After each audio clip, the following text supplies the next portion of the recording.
आपके सम्मुख लेकर के आए हैं वो है सूरदास, जिसमें सूरदास के पद हैं।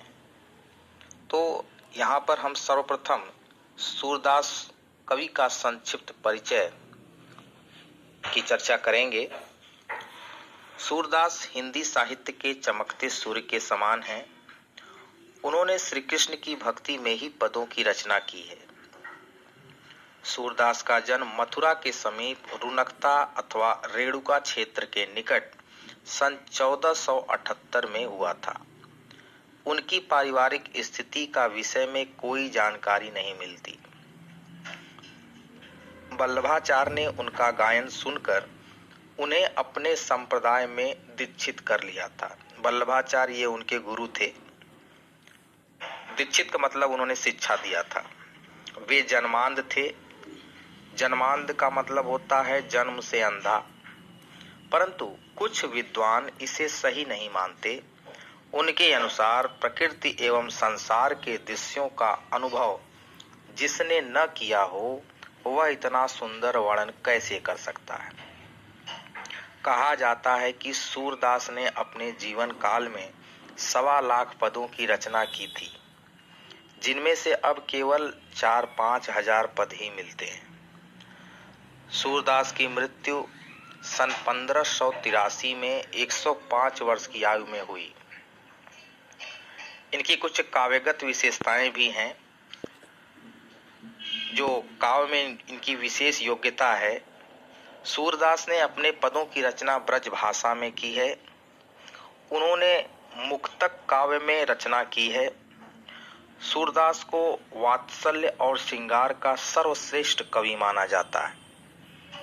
ऐसा माना जाता है कि वात्सल्य और श्रृंगार का जितना वर्णन इन्होंने अपने शब्दों से के माध्यम से किया है, उतना अभी तक कोई नहीं दे सका है। उन्होंने निर्गुण भक्ति के स्थान पर सगुण भक्ति को प्राथमिकता दी है। उन्होंने संयोग तथा वियोग श्रृंगार का अति सुंदर चित्रण किया है। निर्गुण भक्ति और सगुण भक्ति आप जानते हैं। निर्गुण भक्ति जिसमें ईश्वर का कोई रूप नहीं होता, और सगुण भक्ति जिसमें ईश्वर का रूप, आकार और प्रकार होता है। अब इनकी भाषा शैली पर हम चर्चा करें तो उन्होंने उपमा अलंकार का अधिकतम प्रयोग किया है। इनके काव्य में कहीं उलाहना है तो कहीं अपनत्व का भाव है।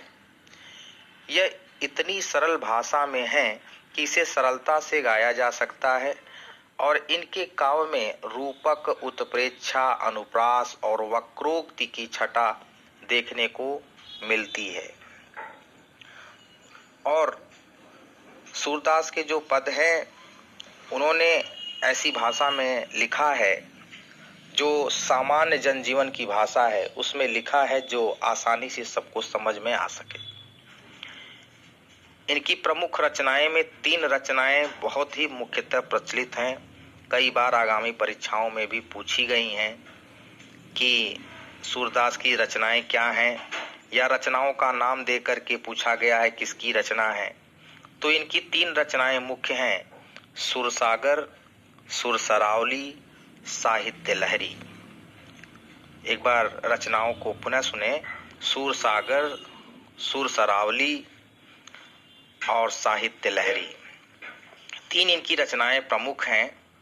और इसी के साथ कवि का जो ये परिचय है ये समाप्त होता है।